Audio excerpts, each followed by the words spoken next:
శ్రీ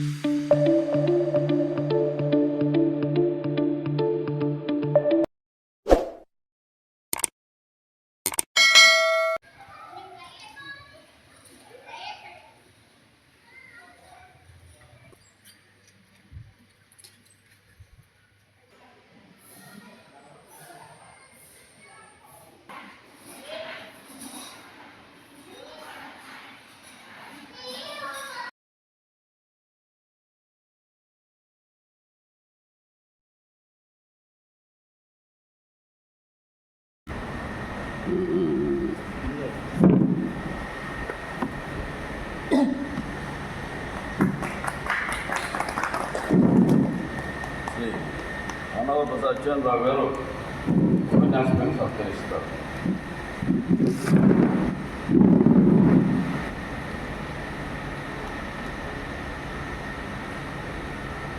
అలాగే దాని నాయకుడు కూడా శ్రీకృష్ణుడే, భాగవతంలో నాయకుడు కూడా శ్రీకృష్ణుడే.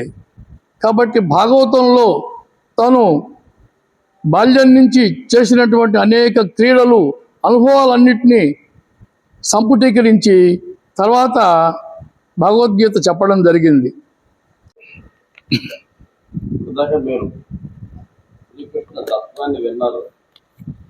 ఆయన మొదటినే చెప్పారు, సర్వేభ్యంశ కళా విష్ణోహో కృష్ణస్తు భగవాన్ స్వయం.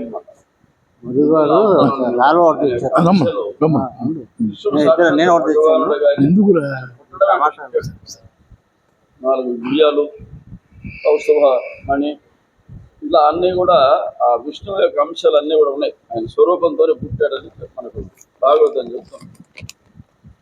అటు కూడా మహిమలు చూపించారు. రామాయణంలో ఎక్కడ మహిమలు చూపించలేదు. ఆ యుద్ధ రంగంలో మాత్రం గరిత్వంతో వస్తాడు, ఆయన సహాయం చేస్తాడు.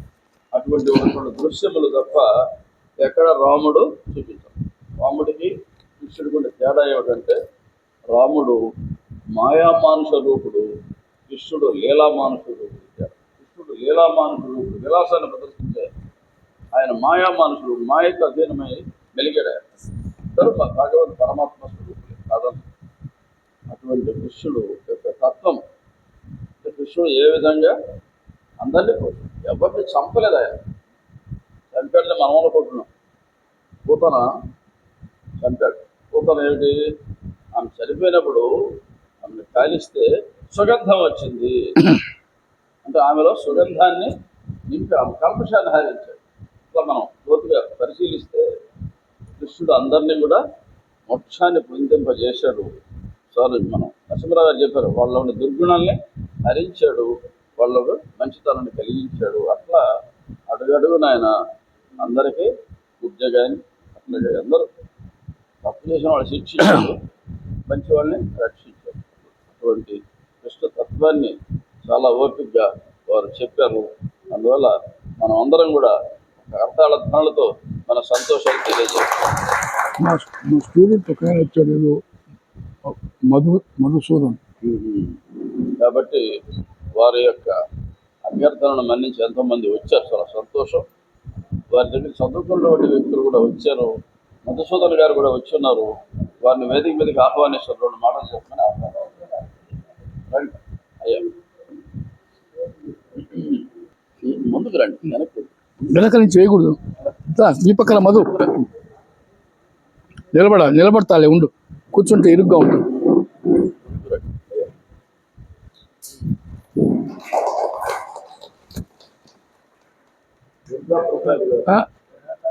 సుబ్రహ్మణ్య కుమార్ బాల్యమిత్రుడు. సుబ్రహ్మణ్య కుమార్ నరసింహరావు వెన్నంటే ఉంటారు, మధు అండగా ఉంటారు. వారు ఇంతకుముందు కూడా మనకు సభా పోషకులుగా వ్యవహరించారు. ఎందుకు బాగాలేదు సత్కరిస్తూ చాలా సంతోషం. ముందుకు రావాలి. చాలా సంతోషం.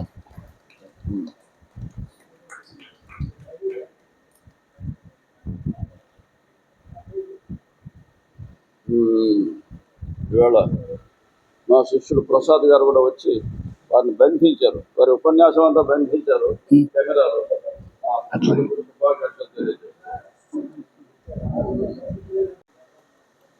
వారి ముందు మాట్లాడగలిగిన అర్హత నాకు లేదు.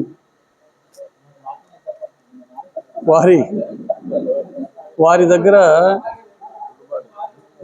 చదువు నేర్చుకున్నవాని నేను. వారి ముందు వేదికపై మాట్లాడేంత శక్తి నాకు లేదు. కానీ వారు చెప్పినటువంటి కృష్ణతత్వం గురించి జస్ట్ ఒక 2 మాటలు మాట్లాడి సెలవు తీసుకుంటాను. మనకు విష్ణు సహస్రనామంలో విష్ణువు అన్న మాటకి సర్వవ్యాపకత్వము, సర్వత్రా వ్యాపించి ఉన్నటువంటి తత్వం ఏదైతే ఉన్నదో అదే విష్ణువు. ఆ పరమాత్మ తత్వమే నామరూపాలు ధరించి శ్రీకృష్ణుడిగా ఈ భూమి మీదకి వచ్చింది.